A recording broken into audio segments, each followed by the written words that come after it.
Magandang hapon po sa inyong lahat. Magandang hapon din po, Father. Sa ngalan ng Ama, ng Anak, at ng Espiritu Santo. Amen.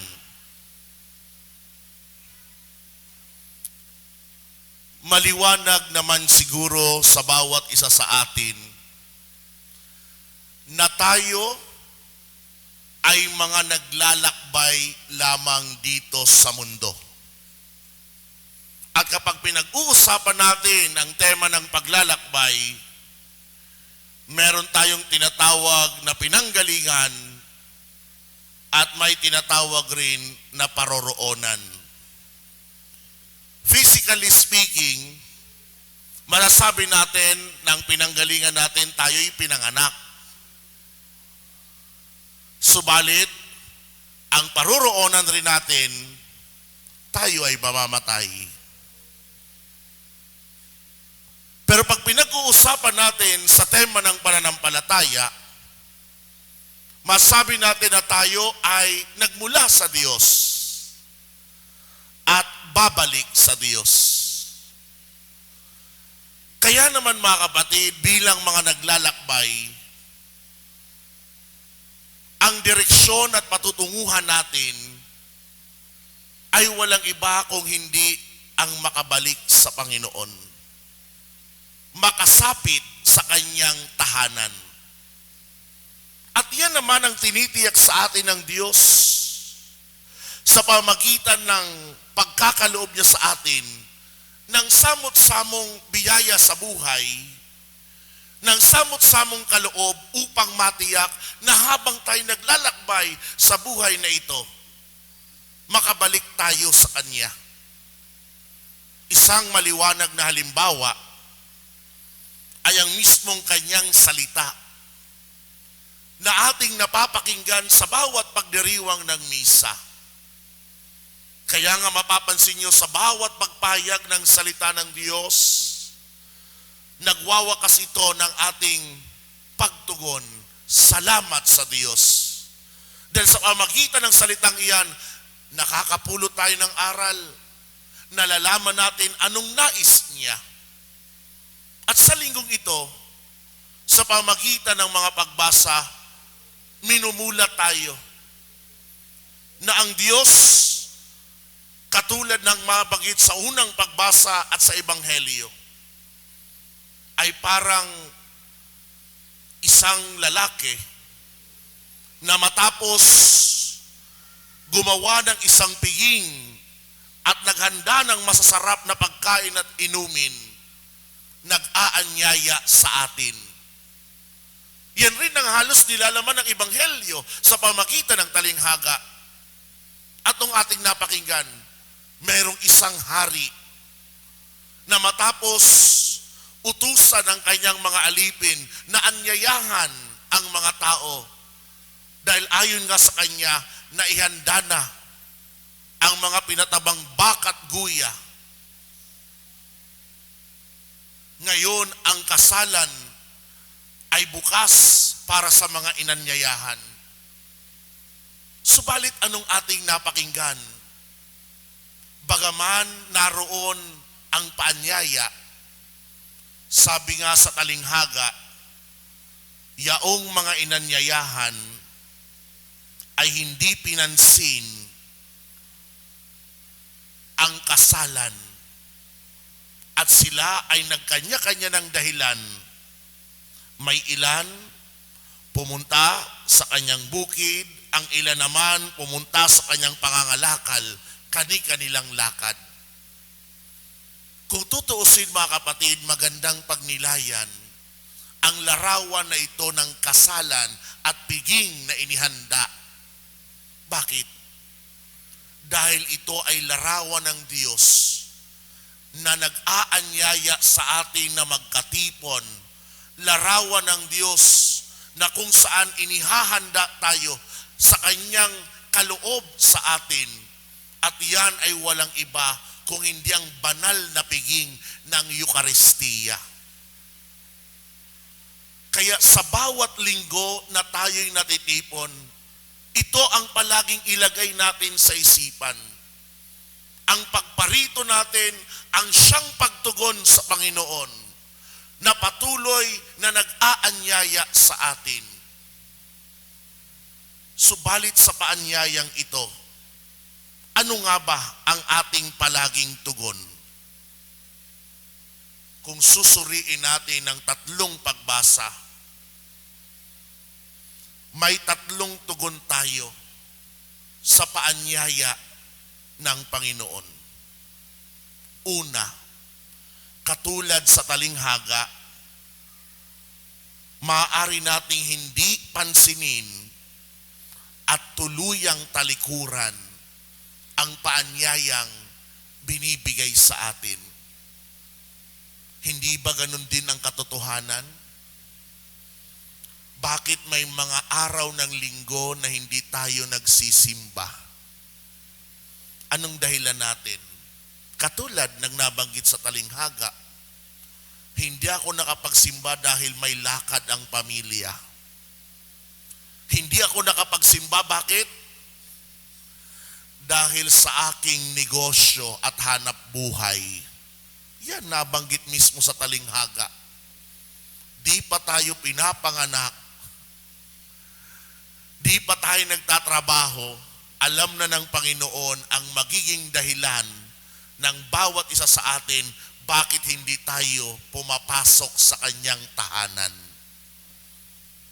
Ang ikalawa na maaari nating maging tugon ay mapupulot natin sa huling bahagi ng unang pagbasa mula sa aklat ni Propeta Isaías.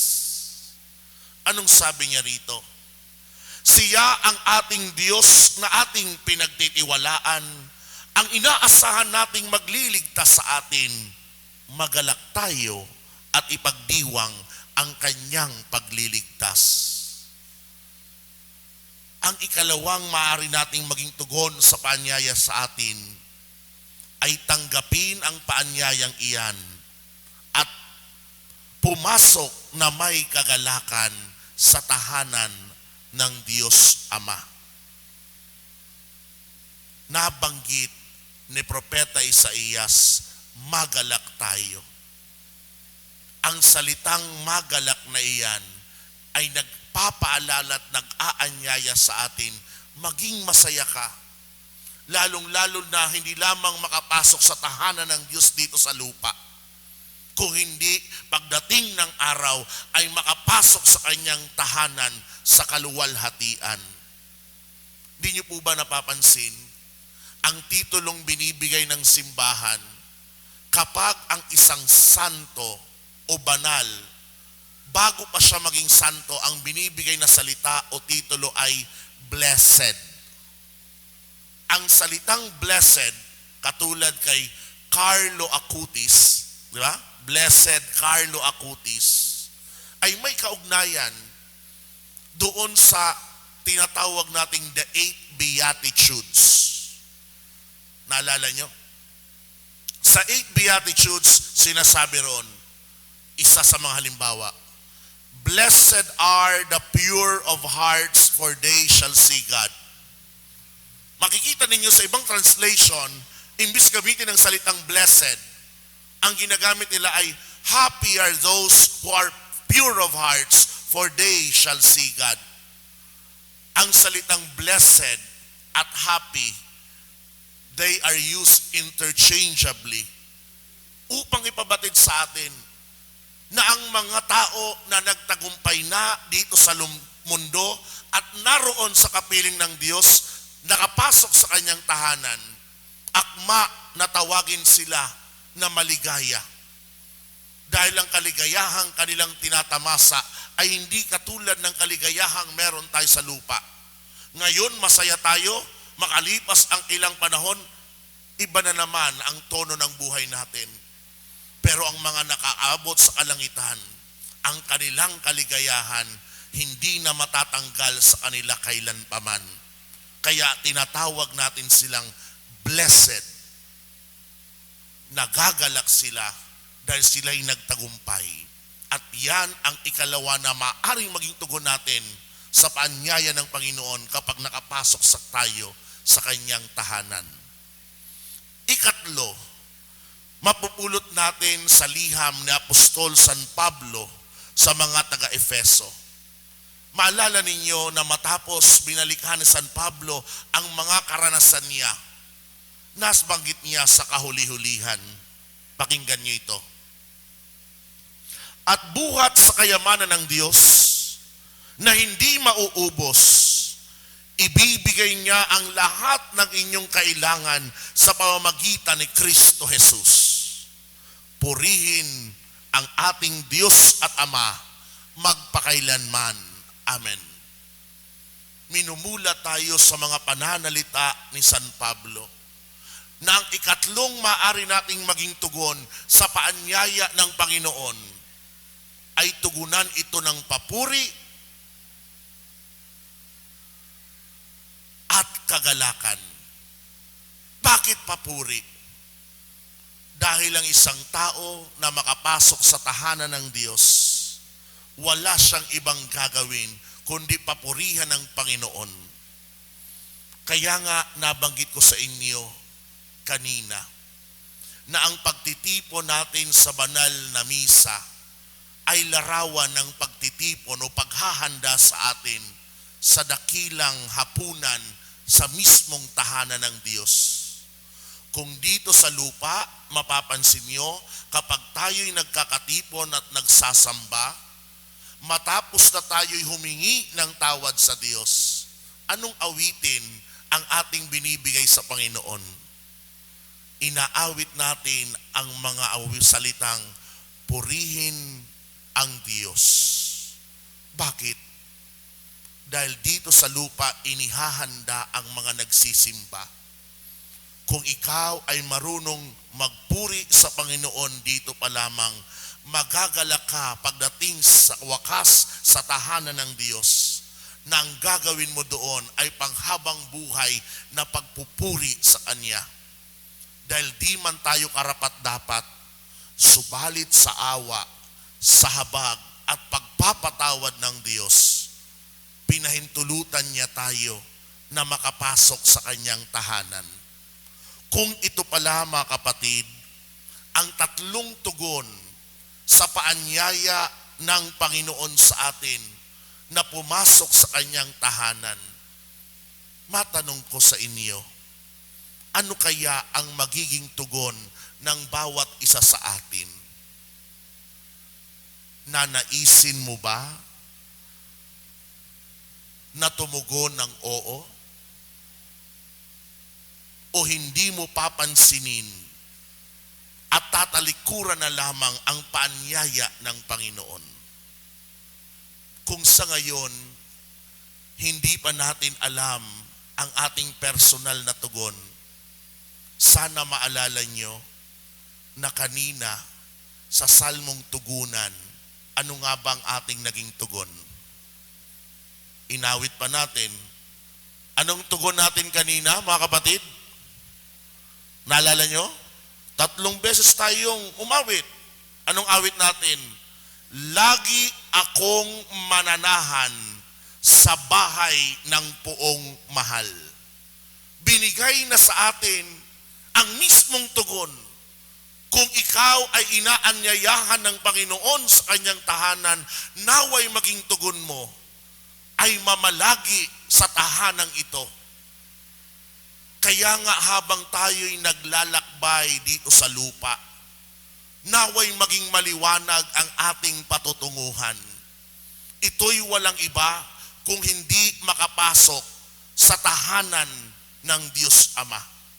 Dahil katulad ng sabi ng Panginoong Kristo, sa bahay ng aking Ama ay maraming silid. Kung hindi ngayon, sinabi ko na sana sa inyo at paroroon ako upang ipaghanda ko kayo ng matitirhan. At kapag naroon ako at naipaghanda ko kayo ng matitirhan, babalik ako at isasama ko kayo. Mga kapatid, bahagi ng misyon ng Panginoong Kristo na akayin tayo makapasok sa tahanan ng Kaniyang Ama. At ang pagnanais iyan ay larawan na ng pagnanais natin linggo-linggo kung nananabik tayo na makapasok sa tahanan ng Diyos dito sa lupa. Ang pagpasok natin sa tahanan ng Diyos linggo-linggo upang magkatipon, na kung saan ang ginagawa natin ay magalak at pumuri, ay paghahanda sa dakilang hapunan na gagawin natin sa kanyang tahanan. Kaya sikapin natin na huwag ito talikuran, huwag itong isantabi, dahil ang Diyos palagi nag-aanyaya sa atin. Subalit ang katotohanan, kahit gaano pa man ang Diyos mag-anyaya sa atin, tayo ay gumagawa ng maraming dahilan na hindi tugunan ang paanyaya ng Panginoon. Kaya nga sa huling bahagi ng Ebanghelyo, naalala niyo ang sinabi ni Kristo? Ang mga katagang binigyan niyang diin, nabanggit niya, sapagkat marami ang tinawag, ngunit kakaunti ang nahihirang. Isipin ninyo mga kapatid, gaano karami tayo dito sa karangalan? Ito lang ba ang mga Katoliko na linggo-linggo nagsisimba? Nakakalungkot mang isipin na minsan ang mismong mga mahal natin sa buhay, hindi natin kasama kapag nagpapasalamat tayo o nagsasamba sa Diyos.